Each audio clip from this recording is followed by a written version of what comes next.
बर' नोंनि पावाराबो नोंनि गोहो खुंथायाव थासेयावबो सोरबा बर'नि सार्टिफिकेट सिखाव सोरबा ट्राइबेलनि सार्टिफिकेट सिखाव बिथांमोनखौ माने जोबथेसालियाव हरनो हायाखै गले गले बर'नि सार्टिफिकेट सिखाव गले गले ट्राइबेल सार्टिफिकेट सिखाव बिथांमोनखौ नुसेयाव माने जोबथेसालियाव हरनो हायाखै नोंनि पावाराबो प्रमद बर' क'क्राझार डाइटनि रिटायार्ड प्रिन्सिपाल बिरेन्द्र कुमार बसुमतारी बिथां आरो लोगोसे आंनि दादा भुमिधर दैमारि बिथाङा माबायाव मावोमोन बिआरपिएलआव दा बिथाङाबो रिटायार्ड जाबाय दा दिनै जोबोर मोजां खबर रायजोफोर जे नबसरनिया नमिनेसन साबमिट खालामबावदोंमोन नैबे नाम्बार 1 क'क्राझार एसटि लकसभा समस्टिनिफ्राय बिजाथि हिसाबै भिडिअनि फुटेजाव खोनाखाबाय जाय गेदेरमा दैदेनगिरिफ्रा रिटायार लानानै गावनि न'आव आलो गोजोनै गावनि गथ' गथायजों गावनि गामिनि रायजो राजाफोरजों आलो गोजोनै गामियाव थानो होननानै रिटायार लाबोयो नाथाय बर'नि नारसिनजानाय बर'नि माखासे जेंनाफोरनि थाखाय दिनै बे बैसोआव जिरायनानै थानो हायाखै मानो होनोबा प्रमद बर'आ जोंनि बर' माहारिनि गेदेरमा दैदेनगिरिफोरखौ सोरबा रिटायार लानाय सोरबा बर' माहारिनि माखासे दैदेनगिरिफोरखौ प्रमद बर'आ लोगो हमलायनानै सावरायलायनाय गैया बिनि थाखायनो दिनै बर' हारिनि जेंनायानो जेंना जाय दिनै भिडिअनि फुटेजाव नुदों सोरबा कलेजनि फोरोंगिरिफ्रा रिटायार लानानै गावनि गामियाव दलरै थानो मोनाखै सोरबा गुबुन गुबुन साख्रि मावनाय रिटायार लानायफ्रा गावनि गामियाव गावनि न'खराव आलो गोजोनै जिरायनानै बे बैसोआव थानो लुगैनाय बिथांमोनाबो प्रमद बर'नि जेबो माखासे सावरायलायनाय गैयिनि थाखायनो दिनै बर' हारिखौ खैफोदनिफ्राय बासायनो थाखाय बे बैसोआव जायफोर गेदेरमा दैदेनगिरिफ्रा दिनै मेंनाय गैयै बे बैसोआव मेंनाय गैयै सोरबा 70 सोरबा 80 सोरबा 60 इयार्स बेबायदि बैसो जानाय मानसिया दिनै हारिनि थाखाय दिनै जेंनायाव बारसोमनो गोनां जादों जाय गेदेर गोलावफ्रा दिनै हारिनि थाखाय माथो होआ अब्ला बर' हारिया दंस' दा बियो एबार माने बर' कसार हिसाबै जे नमिनेसनखौ होआखैमोन बे राभा होननानैसो गावनि कास्ट सार्टिफिकेटखौ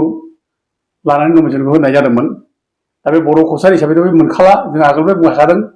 बिनि जायनाखि बर' कसार होननानै सिनायथि लानानै सार्टिफिकेट लानाय कास्ट सार्टिफिकेट बे केन्सेल जाबाय बेजों बे कन्टेस्ट खालामनो हाया बेखौ जेराव बाहायनो हालिया बेखौ अनारेबल माने हाइकर्टआनो माने मोनसे बिसारनि गेजेरजों दानना होखानाय जादों आरो बेखौ आसाम सरकारनिफ्राय बिनि सार्टिफिकेटखौ केन्सेल खालामनाय जादों दा बे हिसाबै बे दारायनो हाला जेरावबो बेखौ जों बुंबाय थानाय जादोंमोन खिन्थु बे दारायगोन होनबाय थायो आंखौ जेबो खालामनो हाया दुथां भाबै बुंबाय थायो रायजो राजाफ्रा बेखौ मोनसे कनफिउज जाबाय दंमोन दारायमारगोन नामा होननानै आरो थाङै थुङै दारायमारबायबो मैया बे नमिनेसन पेपारखौ साबमिट खालामबाय दा बेयाव रायजोफ्रा आरोबाव मोनसे माने गोनो जाबावबाय दा दारायनो हाया होननाया मा जाखो माथो दारायबावबायसो माथो बेबायदि मोनसे बेनिखायनो मैया मोना आरोबाव आङो बिनि माने नमिनेसन पेपाराव मा मा साबमिट खालामदों बेखौ आं खबर मोननानै मैयानो बुंनाय जादोंमोन जे बिनि कास्ट सार्टिफिकेटआ माने राभा बर' कसारि नङा एबार दा बे हिसाबै बे जे राभा सार्टिफिकेट लानानै नमिनेसन पेपार होदों बेबो दानजागोन बेखौ आं मैयाबो बुंखानाय जादों मानोना सासे मानसिया डाबल परिचयजों खुनु कास्ट सार्टिफिकेट मोना नोंनि जाथिया जुदि राभाब्ला नों राभा जानानै आगोलावनो नोङो कास्ट सार्टिफिकेट लानांगौमोन आरो नोङो बेजोंनो नोङो एमपिखौ दारायनांगौमोन आरो नों जुदि बर' कसारि थारब्ला नोङो बर' कसारि हिसाबैनो नोङो कास्ट सार्टिफिकेट लानांगौमोन आरो बेजोंनो नों एमपिखौ माने कन्टेस्ट खालामनांगौमोन दा नोङो गेजेराव नोङो 10 बोसोर नोङो बर' कसारि नाम लानानै एमपि जाबाय नोङो गावखौनो राभा नङाबो होनबाय गावखौनो सर'नियाबो नङा होनबाय बर' कसारिसो होनबाय हाइकर्टआव नों अनेक जोंनि गाव केस सालायबाय जोङो बेजों 2014निफ्रायनो 10 बोसोर जों बेजों जुजिदों बेखौ माने जों बर' कसारि नङा होनदों बे गावहा बर' कसारि होनदों जों बेखौ सर'निया होनदों बे बुंदों जों सर'निया नङा बे बाथ्राखौ बे बुंना होदों दा खिन्थु फैयै दिनै गावनि बर' कसारि जायनाखि कास्ट सार्टिफिकेट बे दानजानायखाय दिनै मा जालायखो दानिया राभा होननानै बुंलायबाय आरोखि दा राभायाबो ओरैबायदि बिनिया गावनियालायनो माने गाव स्कुलाव फरायनाय समाव गावहा राभा सार्टिफिकेट दंखायोमोन बे सार्टिफिकेटखौ गाव बे समाव मोनस्लाबाखै जेब्ला आलफानिफ्राय माने अभारग्राउन्डआव फैयो अभारग्राउन्डआव फैनाय समाव बियो राभा सार्टिफिकेटखौ मोनस्लाबाखै बेनिखायनो बे बर' कसारि नाम लानानै बे इलेक्सनाव कन्टेस्ट खालामदों दा नोङो मोनसे गावनि जाथिया जुदि नोङो राभा खालामोब्ला नों मानो बर' कसारि होनना सार्टिफिकेट लाब्रबखो बेनो फ्रड खा नों थगायसुलाखा नोङो माने बदमाइस खा नोङो महा बदमाइस आरो नों जुदि बर' कसारि मोनब्ला हान्थिनि बोरै राभा ओमफ्राय ओंखारलायखो दा बिदि महा थगायसुला महा बदमाइस बे जिनिसा दिनै रोखा रोखा नुजाबाय आरो बे जे रिटार्निं अफिसारखौ जे माने मिसलेट खालामदों बे जे गुवार मोनसे एफिडेभिट खालाम होनानै थगायदों बेनि सायाव रोखा प्रमाण जाबाय आरो बिनि टार्मा दाबो जोबाखै एमपिनि टार्मा दाबो जोबाखै बिनि टार्मा 12 मेआवसो जोबहैगोन दा 12 मेआवसो जोबगोनब्ला दासिमबोथ' बे एमपियानो दङ एमपिब्ला बे बर' कसारिनि सार्टिफिकेटजोंनो बे एमपि जानांगौ दासिमबो जुदिअ बे दानजादों खिन्थु नों एमपि जोबस्लाब मोना नोङो टार्मा जोबस्लाब मोना नों बबेनिफ्राय जोनोम जानायखो राभा होननानै दा बेथ' बिराद गिदिर कुइसन बियो दा बिराद गिदिर अफरा बे बिराद गिदिर दायनिगिरि बियो दा हथे बे इसोरा बेखौ हयथ' साजा होनो थाखाय लामा नायगासिनो दं इसोरा बेखौ साजा होगोन दा जों एथ' खस्थ' खालामबाय जों एथ' खस्थ' खालामबाय 10 बोसोर जुजिबाय दा बे खोब जोंखौ खस्थ' होबाय एबार खिन्थु बे साजा मोननांगौ बे जे एथ' थगायनानै जे दिनै आरोबाव रिटार्निं अफिसारखौबो जे मिसलेट खालामबावबाय दा बे जिनिसा दिनै प्रमाण जाबाय जे बेखौ जोङो माने दायनिगिरि थगायसुला फ्रड मानसि बेखौ जों दिनै रोखा रोखा बुंनो हासै दा जिखि जादों रायजोफोर खोब खुसिनि बाथ्रा बियो एमपि जानो हालिया फाइनाल जाबाय बिनि नमिनेसन पेपारा दिनै केन्सेल जाबाय 20 तारिखखालि गैलिया बेखौबो माने एपिल खालामबावदों दा रिटार्निं अफिसारनाव मोनसे नियम दं आरआवनो रिटार्निं अफिसारनो मोनसे इलेक्सननि जायनाखि मेनुवेल दा मेनुवेल बादिबा माखासे टाइम होयो जुदि बबेबा कन्ट्रभार्सि दंबा बेखौ सिकिउरिटि खालामनो नायफिननो थाखाय एसे टाइम मोनो बेयो बेखिनि टाइम गाबोनथ' 11टायाव बिनि माबा खालामबावगोन खिन्थु वान्स माबाया जुदि रिटार्निं अफिसारा केन्सेल खालामबायबा बे केन्सेल खासै गैया बे जालिया आरो बेखौ जों दा हमनो हासै आरो बेखौ बुंनो हासै बिनि माने नमिनेसन पेपारा केन्सेल जाबाय बे जालिया हाजार नाजाथों बे जालिया दा जोंनि थाखाय जोबोद देरहानाय गिदिर बाथ्रा देरहानाय दा बाथ्रा फैदों नब सौनायाल' जोंनि गिदिर सत्रु बे नङा दिनै गोबां सत्रु जोंनि गेजेराव फैगासिनो दं गोबां सुथुरफ्रा दिनै बर'खौ बर'नि नाम लानानै कसारि नाम लानानै दिनै धंस' खालामनो नाख्रेबनो बुख्रेबनो जोंनि अधिकारखौ सेयार लानो थाखाय दिनै एखेबारे ओरैबायदि माने होंगो दोंगो फैगासिनो दङ दा दिनै नुगासिनो दङ एखेबारे एफाग्राब जे दिनै बे इलेक्सन जानाय लोगो लोगो माने फ्राव फ्राव जे ओंखारबोदों एखेबारे जायफ्रा बर' कसारि नङा जायफ्रा कच नङा जायफ्रा मेस नङा बेफोरबायदि बाथ्राया दिनै बर' कसारिनि कचनि मेसनि माने सार्टिफिकेट लानानै कसारिनि सार्टिफिकेट लानानै दिनै माने फैदों दा नमिनेसन होदों दा बे नमिनेसन होनायनि गेजेराव दा फार्स्टआव जोंहा नैबे 4 नम्बराव दङ प्रिथ्वीराज नारायण देव बे दङ ओमफ्राय ज्योतिष कुमार दास गौरीशंकर सरनिया नब कुमार सरनियाथ' बे थांबाय गैलिया बिनिता देखा ओमफ्राय गणचन्द्र दास बे दङ दा जों बिनि गेजेराव प्रिथ्वीराज नारायणनि माबाखौ जोङो अलरेडि जोङो माने गुवाहाटि सरि क'क्राझारनि कर्टनिफ्राय जोङो नटारिनि गेजेरजों एफिडेभिट जों होखांखाबाय रिटार्निं अफिसारनो दा रिटार्निं अफिसारा हयथ' बेहा माखासे लिमिटेड मोनसे माखासे पावार दं बेयो मास्ट्र बिनि गावनि दायित्व हिसाबै आर'नो जानाय इन्सट्राकसन फैयो इलेक्सन कमिसनारनि बे कमिसनारनि इन्सट्राकसन हिसाबै बियो प्रिथ्वीराजनि सार्टिफिकेट नंगौना नङा बेखौ सोर इसु खालामा बेखौ कनफार्मेसन लादो दा कनफार्मेसन लाहैबाय चिरां डिस्ट्रिक्टआ होदों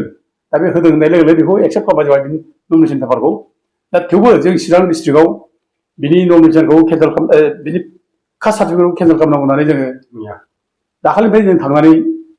डिसिखौ लोगो हमदों जोङो रिकुवेस्ट खालामदों दा चिरां डिस्ट्रिक्टआ डिसिआ अलरेडि बेखौ सिकिउरिटि कमिटियाव हरखानाय जाबाय बिनि सार्टिफिकेटखौ भेरिफाइ खालामनानै बेखौ माने नायनो थाखाय आरो जोंहा बिसास दं बे दानजागोन मानोना बिनि जेसेबां डकुमेन्ट दं बिनि स्कुलाव फरायनाय डकुमेन्टस बिनि बिफानि सार्भिस डकुमेन्टस बिनि हानि माने जायनाखि जमाबन्दी रेकर्ड ओमफ्राय बिनि जायनाखि लेगेज डाटा बे गासिबावबो खुनु मेच लिरनाय गैया गासिबो माने माबाजों नायजोब राजबंसिजोब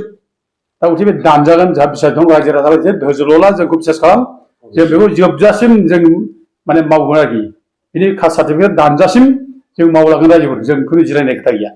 आरो बेजों लोगोसे नै ज्योतिष कुमार दास बे दङ ओमफ्राय गौरीशंकर सरनिया ओमफ्राय जाबाय नैबेयाव बिनिता देखा गणधन दास बेखौ होनदों बे दास देखा टाइटेला बे सौरियाफोरनि दा बे सौरियाफ्रा अलरेडि ट्राइबेल नङा बिसोरनि सार्टिफिकेटआ अलरेडि इनभेलिड जाजोब्बाय सोलिलिया बेखौ जों हाइकर्टआव केस होनानै बे अर्डारखौ जों मोनखादों माने नैबे माबायाव होनाय अर्डार बे WPTBCनि WPTBCआ 8 जुन 2018 आव मोनसे अर्डार होदोंमोन बे सौरियाफ्रा ट्राइबेल नङा बिसोर ट्राइबेल जासान्दि बिसोरनो कसारि होननानै सार्टिफिकेट होनांगौ बिदि अर्डार होदोंमोन दा बे अर्डारखौनो जोङो आरोबाव कर्टआव जों चेलेन्ज खालामदों कर्टआव चेलेन्ज खालामनाय लेखा जाहैबाय नैबे लेखा कर्टआव जों कर्टआव केस होनाया बे केस नाम्बारा जाहैबाय WPC/4840/2018 बे WPC/4840/2018 दा बे केसखौ जों होदों फार्स्टआव जनलाल बसुमतारी आरो दावराव दैखोन नार्जारी बेनाव जों केस होनाय जादों आरो बिनि उनाव जोंनो एडभकेटआ साजेस्ट होदों मा जे नोंसोरो माबाखौनो मोनसे NGO लाबोयोब्ला मोजां जायो रेजिस्टार्ड NGO बिदि होननायखाय जोङो कलबारिनि educated unemployed youth ससाइटिनि president secretary दा बिथांमोनखौ जों लानानै बे केसखौ होनाय जादों आरो बे एखे केसआवनो जोङो बाजारनानै जों मोनसे बिसार मोननो हादों बे केसनि नाम्बारा जाहैबाय 30/2019 दा जों बे हिसाबै बे केसआव जोङो हाइकर्टनिफ्राय मोनसे अर्डार मोनदों बे अर्डारानो जाहैबाय जे माने नैबे अर्डार जाहैबाय बे सौरियाफोरनो जे टेम्परारि कास्ट सार्टिफिकेट होनो थिनदोंमोन बिसोर ट्राइबेल नङा ट्राइबेल जासान्दि होननानै जे माने माबाया WPTआ माबा होदोंमोन नैबे अर्डारखौ होदोंमोन बेखौ जोङो केस होनायाव दा हाइकर्टआ अर्डार होदों जे बोरै नों मोनसे ट्राइबेल नङि जाथिखौ ट्राइबेलखौ सोनानै बोरै सार्टिफिकेट होनो हायो WPTBCखौ जेब्लानाखि बिराद माने स्ट्रं भाबै माने रायो बिसोरखौ माने सकस नटिस होयो अब्ला WPTBCआ लगे लगे उइद्र खालामलांदों जे जों बे नैबे अर्डार होदोंमोन सौरियाफोरनो ट्राइबेल सार्टिफिकेट होनांगौ होननाय कसारि हिसाबै बेखौ उइद्र खालामनानै लादों बिसोरो WPTआ ओमफ्राय लगे लगे WPTBCनिफ्राय आरोबाव माने मोनसे अर्डारबो होफिनबावदों लगे लगेनो नैबे अर्डार जाहैबाय नैबे अर्डार बे अर्डारा जाहैबाय बेसेबां DC दं ओमफ्राय साब डिभिजनेल अफिसार दं बिसोरनो हरदों जे नैबे सौरियाफोरनो कसारि रायजोनि सार्टिफिकेट होननाय अर्डार होदोंमोन बेखौ जों उइद्र खालामनानै लाबाय बे सोलिला दा बिसोरनि सार्टिफिकेट बेसेबां होदों बे सोलिला इनभेलिड जाबाय ओरैनो बुंखादों आरोखि दा गथे नैबे जायनाखि दास देखा नुदों बे नामनि जायनाखि मानसिफोर दा नमिनेसन जे पेपार साबमिट खालामबाय नैबे लकसभा समितिनि थाखाय दा बिसोर दास देखाफ्रा सौरियाजोब बिसोरो दस्रा नङा सौरियाजोब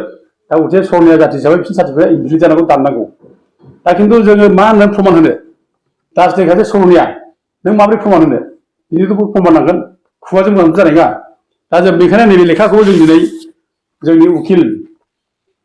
दहाय कर्टआव जोंनि सिकिउरिटि कमिटियाव जायनाखि बाहागो लादोंमोन सासे जोंनि नै केन्डिडेट जानानै दा बेनो जों गासैबो बुजायनो ओंखारदोंमोन दा बेयाव रोखा होदों बेयावनो बे माने बिनिथा पिगुनि एफिडेभिट बे बिनिथा पिगुआ एफिडेभिट होदों 2580 केस होनाय जों केस होनाय 2014 आव बे केसनि मावनो बिनिथा पिगुआ कर्टआव एफिडेभिट होदों आरो कर्टआव एफिडेभिट होनायाव बियो सौरियाफ्रा ट्राइबेल नङा होननानै बे बुंखादों सौरियाफ्रा ट्राइबेल नङा ट्राइबेल जायाखै बिसोर होनदों ओमफ्राय लोगोसे बियो गावनि एफिडेभिटआवनो सौरियाफोरनि टाइटेलखौ बियो माने लिरना होदों सौरियाफ्रा मा टाइटेल दं दा बेयाव लिरदों सौरियाफोरनि टाइटेला जाहैबाय दास दा सौरिया कसारिस एडप्टेड दा नन ट्राइबेल सारनेम लाइक दास देखा भराली ओमफ्राय बरा उजिर बे दास देखा बे सौरियाफोरनि टाइटेल बेखौ माने बिनिथा पिगुआनो कर्टआव WPTBCनि सेक्रेटारिनि कर्टआव बेखौ एफिडेभिट होननानै लिरना होदों बे कर्टनि एफिडेभिटसो जायो बे कर्टनि एफिडेभिट दा गथे बे प्रमान जाबाय बे दास देखा जायनाखि लिरनाय बेयाव जेरैबायदि नमिनेसन जायनाखि होनाय दानि लकसभा बिसायख'थियाव जेनेबा नैबे बिनिथा देखा घनश्याम दास ओमफ्राय गौरीशंकर सौरिया बेथ' सौरियाखा ओमफ्राय ज्योतिष कुमार दास दा बे गासिबो सौरियाव गोलैयो ओंखायनो बिसोरनि सार्टिफिकेटआ गासिबो इनभेलिड सोलिया दा बेजों कन्टेस्ट खालामब्लाबो बिसोरो दा हयथ' बिसोरनि माबाखौ रिटार्निं अफिसारा बिसोरनि सार्टिफिकेटखौ नायनानैल' एक्सेप्ट खालामना लाबाय थेवब्लाबो बिसोर कन्टेस्ट खालामबाबो बिसोरनि सार्टिफिकेटआ कयदिननि उनावनो दानजागोन दा जों बेखौ इमिडियेटनो माबोरै खालामनांगौ जों बिनि प्रसेसखौ जों खालामगोन हयथ' जों हाइकर्टआव थांनांगौ आरो थांबावसै जिथु अर्डारानो दंखायो जोंहा हाइकर्टनि अर्डाराव जोंनो माने होखादों बे सरकारफोरनि कास्ट सार्टिफिकेट उइद्र' खालामनानै लाबाय होननानै दंखायोब्ला जों खर्टआव थांफिनबावगोन खर्टआव थांनांगौ अब्लानो बारा गोबाव नाङै नङा बिसोरनि बे जायनाखि सार्टिफिकेट बे केन्सेल जागोन दा खमसे खम बिसोर इलेक्सनखौ गेलेब्ला गेलेथोंसै दाथ' उफाय गैला जाबाय रिटार्निं अफिसार बिसोरनि नमिनेसन पेपारखौ एक्सेप्ट खालामबाय ओंखायनो नैबे इलेक्सन जोबखांनायनि उनावनो जोङो दा बिसोरनि सार्टिफिकेटखौ केन्सेल खालामहोगोन आरो केन्सेल जागोन निस्सय केन्सेल जागोन जोंहा बिसास दं आरोखि दा जोङो खुनुरुखुम नैबे इलेक्सनावल' जाहाथे बारग'थोंसै आरो बिसोरो एथ' गिदिर दिनै गावसोरो बे एफा गिदिर दायखौ लानानै बिसोर जे इलेक्सनाव खोब जर भाबै केम्पेइन खालामगोन बे नङा बिसोर दुरबल जाखाजोब्बाय बिसोर फर्थ सार्टिफिकेटखौ लानानै बिसोरो एथ' गोरायै बिसोर आवगाय हाया बिसोरो बेफाफोर भट बिनो हाया बिसोर दा आरो रायजोफ्रा मिथिखाजोब्बाय नबसरनाय बादि बिसोरनि सार्टिफिकेट दानजाबावगोन बेखौ बयबो मिथिखाजोब्बाय ओंखायनो जाय बर' सेन्टिमेन्टनि मानसिफोर दङ बा गुबुन माने अनार ट्राइबेलफोर जायफ्रा बर'नि बिरोधि मानसिफोर दङ बिसोरो बुजिखाजोब्बाय बिसोरो बे मानसिनो भट होनानै लाब जानाय नङा बिसोर दानजागोन बेखौ मिथिखाबाय दा ओंखायनो जोंबो नैबे इलेक्सन जोबखांनायनि उनावनो जोङो बिनि सायाव मा लानांगौ बेखौ खालामगोन अदेबानि जोङो दासिमबो जोङो ओरैनो जिराय नङा जों बिसोरनि डकुमेन्ट इमिडियेटलि जों बेखौ थाबनो आरटिआइ खालामनानै दिहुननानै लाखाजोबनानै जोङो थाबनो खर' थांनाय बेबस्थाखौ जों लागोन दा जाय हक जोङो रायजोफोर जों गोबां खस्थ' जोङो मोनबाय रायजोफ्राबो गोबां खस्थ' मोनफाबाय बे रायजो राजाफ्रा गोबां जोंनो सहाय होदों गोबां जोंखौ खबर लादों बेफोर जोंनि थाखाय खोब थुलुंगानाय जों बावा रायजोफोरखौ जों नंगौ खस्थ'खौ जों लादों खिन्थु जों खस्थ' लानाया रायजो राजाफोरनि थुलुंगा होनायजों जों लादों रायजोफ्रा जोंनो मन'बल होदों फैसा थाखा हरदों बेखायनो रायजो राजाफोरनि बे थुलुंगा होनाय आशिर्बाद होनाय बे मन'बल होनाय जों बेखौ बावा आरो जों मावलांबाय थागोन रायजोफोर जों मावलांबाय थागोन जेसेबां दं जोङो माने गावनि गासिबो सुबिदा बादि भाबखौ जों गारजोबनानै जाथिखौ देरसिन साननानै जों मावलांगोन आरो जों राजनितिखौ जों खुनुदिन जों देरसिन साननानै लाया राजनितिया जेबो नङा जाथिया देरसिन जातिनि सेन्टिमेन्टखौ लानानै जों मावलांगोन आरो जों बे सेन्टिमेन्टखौ लानानै जोङो 2009निफ्राय आङो बिपिएफ पार्टिखौ गारलायनानै जों आरो बिपिएफनि माबा मोनसे सुबिदा दंब्ला जों बेखौ नेवसिनानै जों जाथि दानायनि खामानियाव मावदों आरो बे जाथि दानायनि खामानियाव आं फुरा बुंनो हायो जोङो माने जोंनि जायखौ जों माने मानिबोदों देरसिन सिनियर बिसोरखौ जोङो खुन जयपुरनिफ्राय खुन दिल्लीनिफ्राय जों फ्लाइट खरस लायै लायै जों फ्लाइटजों लाबोदों फ्लाइटजों थांहोदों जोङो बिनि फेमिलिखौसो जों लांदों लाबोदों बे जिनिसा जोंनाव दङ जों बे स्पिरिटआ जों थानायखायनो जों बेखौ खालामदों आरो बेजों लोगोसे मुम्बाइनिफ्राय जोंहा बकुल बसुमतारी दंमोन एडभकेट हाइकर्टनि मुम्बाइनि दा जोबोद गियानि मानसि जोबोद मोजां मानसि दा बिथांखौ जोंखौ गोबां सहाय होदों बे नबसरनि केस होजानाय समाव दा उथे बिथांखौ जों दिल्लीनिफ्राय मुम्बाइनिफ्राय जों लांलाय लाबोलाय खालामदों फ्लाइटजों इभेन कर्टआवबो जों बिथांमोननि एडभकेट हिसाबै हमदों आरो बिनि उनाव जोंहा माने माबा जोंहा दंमोन हिराचरन नार्जिनारि केलकातानि बिथांखौ जों फ्लाइट खरस लाबोनानै जों लांलाय लाबोलाय खालामदों नेपालाव सोमोन्दै जों ज' एखेबारे फ्लाइट टिकेट जों बानजोबनानै बेफोरबायदि सुरक्षा मन्थ्रिनि दायित्व जों माने नेपालसिम जोङो माने मेस कौशला रायजो नांगौ होननानै मेस जन आरो कौशला रायजो बेखौ जयैनो मोनसे रायजो खालामनांगौ होननानै जोङो माने डेलिगेसनसिम जों थांनाय जादों आरो जोंनि बे सिनियर मानसिफ्रानो जोंनि जायफ्रा मावफादों बे जनजाति सुरक्षा मन्थ्रिजों बिसोर दंफायो दा जों गासिबो जोङो माने जाथिनि अबदानजों जाथिनि आशिर्बाद जाथिनि हेल्प जों बेजों गासिबो खामानि मावजोबदों दा जोङो खुनु फासयाखै जों खुनुदिन जिरायाखै बानायफैयाखै मावनाय समाव जों थुलुंगा मोनदों मन'बल मोनदों बेखायनो जों जेरै आगोलाव जि स्पिरिट लानानै मावदों जोङो जोंनि दैदेनगिरि जोङो देरसिनफोरखौ लानानै जों जेरै फ्लाइट खरस होयै होयै जों जेरै खामानि मावदों जों जेरै दिनैसिम बे फरायसिम जों फैदों बेखायनो जोङो माने दिनै जों जाथि बुंनो हायो गोराय बुंनो हायो जे जोङो बिराद खस्थ'जों सोलिबोदों बिराद खस्थ'जों जों मावबोदों आरो जों दिनै मोनसे देरहानायाव जों फैबाय खस्थ' मावोब्ला खस्थ' खालामोब्ला फिथाइबो मोनो ओंखायनो जों दिनै मोनसे फिथाइ मोनबाय बे जोंनि थाखाय रंजाथाव बाथ्रा रायजोफोर आरो जों मावलांगोन रायजोफोर जों खोथा होयो जोंनो जेबो नाङा जोङो राजनितिनि जोङो जेबो माने जोंनो सनमानबो नाङा राजनितियाव जोंनो जायगाबो होनो नाङा जाथिनि मावनाय थाखाय जोङो जास्ट जोंनो सहाय आशिर्बादबो होनांगौ जोंनो थुलुंगा होनांगौ जों बेखौ लुबैयो रायजोफोर आं दिनैनि बे देरहासारनायनि दिनाव आं बयबो रायजो राजाफोरखौ आरोबाव बयखौबो गोसो गोरबोनिफ्राय खुलुमहरनाय थाबाय। गोजोन्थों रायजोफोर।